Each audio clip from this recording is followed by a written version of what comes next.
नमस्कार दोस्तों, मैं प्रिया रजक आज आप सबके सामने अपनी आप बीती कहानी लेके आई हूँ।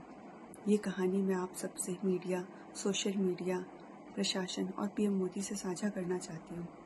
ये एक कहानी नहीं है बल्कि हमारे समाज का आईना है कि कैसे एक परिवार एक लड़की की ज़िंदगी बर्बाद कर देता है, उसे उसके बच्चे को बीच मझधार में रास्ते पे छोड़ देता है, वो भी उस वक्त जब उसे अपने परिवार की सबसे ज़्यादा ज़रूरत थी। मेरी कहानी शुरू होती है सन 2017 से। 2017 में युवराज परदेसी नाम का युवक मुझे शादी.com से मिला। हमारे परिवारों ने आपस में मिलकर हमारी शादी 10 दिसंबर 2017 को तय की, जो अपने नियमानुसार हुई। उसके बाद कुछ साल तो ठीक चला, पैसा था, सब कुछ था, पति के साथ फैमिली का रिलेशन अच्छा था। पर आगे चल के जब मेरे पति की जॉब चली गई, उनके पास पैसों की कमी हो गई, उस वक्त मेरे ससुराल वालों ने अपना रंग दिखाना शुरू कर दिया। हालांकि मेरे ससुराल वालों ने मुंबई में मुझे आज तक नहीं आने दिया। मेरे ससुराल मुंबई से है, पर मुझे वो आने ही नहीं देते थे। हर बार कोई ना कोई नया बहाना मार के मुझे मुंबई आने से रोका जाता था, जो आज भी किया गया।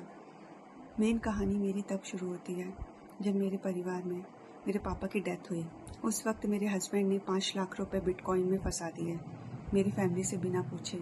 उसके बाद मेरी फैमिली में बहुत झगड़े हुए, मेरे भाइयों से झगड़े हुए, फैमिली मेम्बर से हुए, रिश्तेदारों से हुए, पर इन्होंने उस एक नहीं मानी। मैंने अपनी सास को फ़ोन करके कहा कि आपके बेटे को भेजो, उसने ऐसा क्यों किया, मेरे भाई जवाब मांग रहे हैं।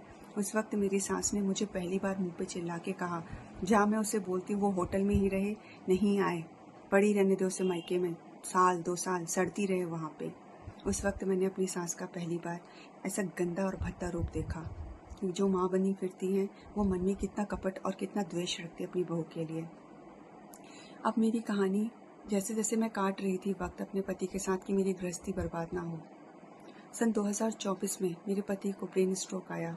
उस वक्त भी मैंने अपने पति की दिल से सेवा करी, उसकी दवाइयाँ, एक्सरसाइज सब कुछ मैंने टाइम से नियम से कराया और उसे ठीक कर दिया। 1 महीने बाद मेरी सास अपने देवर महावीर सिंह परदेसी और कमला परदेसी देवरानी के साथ मेरे यहाँ आई। इन्होंने आकर मेरे घर में निरंकारी होने के कारण इन्होंने मेरे घर में जादू टोने का माहौल बनाया, ब्लैक मैजिक। इन्होंने कहा कि मेरे श्री राम में, मेरे श्री कृष्ण की मूर्ति में जिन बैठा हुआ है। मेरे घर में इन्होंने गृह क्लेश मचाया। उस वक्त भी इनके भड़काने पे मेरे पति ने मेरे साथ मारपीट की। हालांकि उस वक्त मैं 2 महीने प्रेग्नेंट थी। मेरे पेट में खरोंचों के निशान आज भी मेरे पास फोटो के रूप में पड़े हैं। मैंने वो भी सह लिया। फिर आता है मेरे पति ठीक हो गए धीरे धीरे। 2024 में जो उनको स्ट्रोक आया था वो उनका ठीक हो गया। 2025 के मई में मेरे पति काम के नाम से, मीटिंग के नाम से मुंबई गए। वहाँ पे जाके उनको बड़ा सा हार्ट अटैक आया। 5 मई को उन्हें हार्ट अटैक आया मेजर, जिससे उनकी एंजियोप्लास्टी हुई। उनका शरीर, उनके लंग्स, लीवर, किडनी सब पे इफेक्ट पड़ने के कारण स्लो रिकवरी दिखा रहा था। फिर भी 40 to 45 डेज़ वो हॉस्पिटलाइज रहे। वहाँ उनकी सेवा की गई। जितने पैसे थे मेरे उनके ट्रीटमेंट में सब चले गए, जेवर, गहने। उस समय मेरी सास ने मुझे मेंटल टॉर्चर किया। मैं 7 महीने प्रेग्नेंट थी। मेरी सास मुझे फ़ोन पे डांटती थी, चिल्लाती थी, उसके दोस्तों से भीख मांग, पैसा मांग वरना तेरा पति मर जाएगा। मेरे साथ ये सब होता रहा। मैं चुपचाप सहती रही कि मेरा पति ठीक हो जाए। फिर उसके बाद 45 डेज़ के बाद उसे हॉस्पिटल से निकाल के मेरी सास अपने घर ले गई, जहाँ इन्होंने उसका देसी इलाज करना शुरू किया। हालांकि मेरे हस्बैंड के लंग्स में पानी भर जाता था। मैंने इनको हिंट दिया था कि उसके लंग्स में पानी भरा होगा, उसे हॉस्पिटलाइज करो। इन्होंने उसे एक नॉर्मल खांसी बना के काढ़ा पिलाते रहे।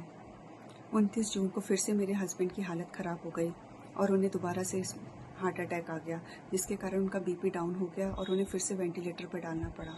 उस वक्त मेरी सास ने मुझे फ़ोन करके धमकाया, तू अपनी माँ से बोल, अपनी भाभीयों से बोल, अपने रिश्तेदारों से बोल, सारे जेवर बेच के पैसे भेजे, वरना तेरा पति मर जाएगा। मैं इसे सरकारी अस्पताल में डाल दूँगी, म्यूनसिपल में। मेरे पास पैसे नहीं है, ये मर जाएगा। मेरी सास ने मुझे बहुत मेंटल टॉर्चर किया। मैंने वो भी सह लिया।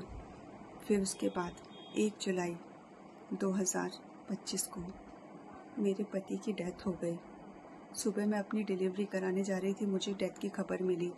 मैं अपनी माँ से गिड़गिड़ाई, अपनी सास से बोला मैंने, माँ मुझे आखिरी बार 2 महीने से मैंने उसे छुआ नहीं, देखा नहीं मेरे पति को, मुझे अब तो आ जाने दो मुंबई। मेरी सास ने मुझे ये कहकर रोक दिया कि तू वहाँ रह के डिलीवरी करा, हम तेरा कुछ नहीं कर सकते, तू अपनी डिलीवरी करा वरना तेरा बच्चा भी मर जाएगा। तेरे पति की आखिरी इच्छा थी। मैंने वो भी समझ के आखिरी इच्छा अपने बेबी को अगले दिन बॉर्न किया। पर हाथ तो तब हो गई जब ये सब होने के दौरान भी मेरे सास ससुर ने मेरा साथ नहीं दिया। इन्होंने सिर्फ मुझे उसकी डेड बॉडी वीडियो कॉल पे दिखाई और उसके बाद मुझे कहा कि अपनी मांग से सिंदूर धो दो।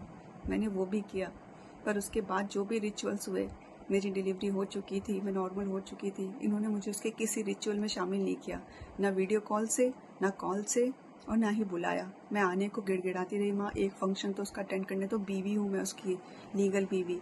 इन्होंने मुझे तब भी वहाँ आने नहीं दिया और आज ये कंडीशन है कि मुझे मेरे पति की लाश तक देखने नहीं मिली। 2 महीने मैं अपने पति से अलग रही। मैं इनसे गिड़गिड़ाती थी, माँ मुझे प्लीज़ 2 दिन को आ जाने दो।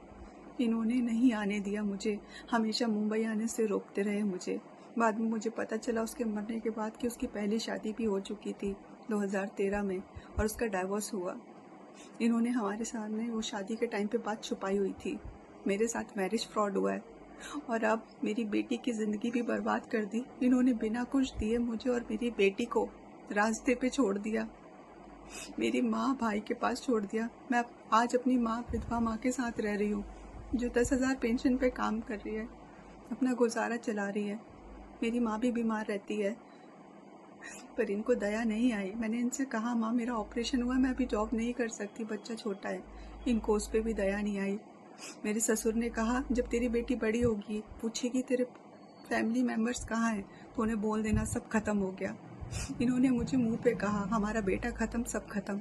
ऐसा कहाँ होता है कि आप किसी की बेटी को बहू बना के ले जाओ और उसके बाद उसकी ज़िंदगी तबाह कर दो?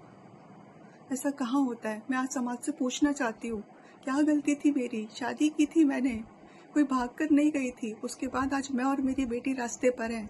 आज मेरे पास खाने को पैसे नहीं है, माँ से पैसे लेके बच्ची का इलाज करा रही हूँ। ना मुझे पैसे दिए, ना उसका फ़ोन दिया, ना उसके डेबिट कार्ड दिए, ना उसकी इंश्योरेंस बताई, कुछ नहीं बताया। यहाँ तक कि जो घर बनवाया था प्रॉपर्टी का रहने के लिए, वो घर तक इन्होंने हड़प लिया है। मैं आप सबसे विनती करती हूँ, मुझे इंसाफ चाहिए, मुझे इंसाफ दिलाइए। आप सबके सहयोग से मेरी बेटी को उसका हक मिलेगा, वरना ये निरंकारी परिवार संत का चोला ओढ़कर ऐसे ही दूसरों की बेटियों की ज़िंदगी बर्बाद करेंगे। मुझे इंसाफ चाहिए। शकुंतला परदेसी, लक्ष्मण सिंह परदेसी, महावीर परदेसी, निशा जाधव, जितेंद्र जाधव और रूपा परदेसी, ये सब लोग शामिल है इस फ्रॉड में। मेरे साथ बहुत बड़ा धोखा किया गया है। मुझे इंसाफ चाहिए। आज मैं रो नहीं रही हूँ और ना ही रो सकती हूँ, क्योंकि मैं इतना रो चुकी हूँ कि मेरे आंखों के आंसू भी सूख गए हैं। अब मुझे सिर्फ अपनी बेटी के लिए लड़ना है और मैं चाहती हूँ मेरी इस लड़ाई में आप सब मेरा साथ दें। मेरी सब प्रशासन से विनती है, मेरी परेशानी का संज्ञान लिया जाए। क्या मरने के बाद ही मुझे इंसाफ मिल सकता है? जैसे मुझे जीते जी इंसाफ नहीं मिल सकता अपनी बेटी के लिए? मैंने हर जगह हाथ पैर पटके, NGO, पुलिस, सब जगह, पर मुझे कोई इंसाफ नहीं मिल रहा। और मेरे पास इतने पैसे भी नहीं है कि मैं केस फाइल कर सकूं, ना मेरा परिवार इतना सामर्थ्य है। मुझे इंसाफ चाहिए। मैं आप सबसे गुहार करती हूँ, प्लीज़ मेरा मेल चेक कीजिए। सोनू सूद जी, मैंने आपको भी मेल किया है। अर्नब गोस्वामी जी, मैंने आपको भी मेल किया है। मेरे मेल को पढ़िए, मेरी कहानी दुनिया के सामने लाइए। ये कहानी छोटी सी नहीं है, बहुत बड़ी कहानी है। मुझे इंसाफ चाहिए और इस इंसाफ को दिलाने में आप सब भारत के लोग मेरी मदद करें। धन्यवाद।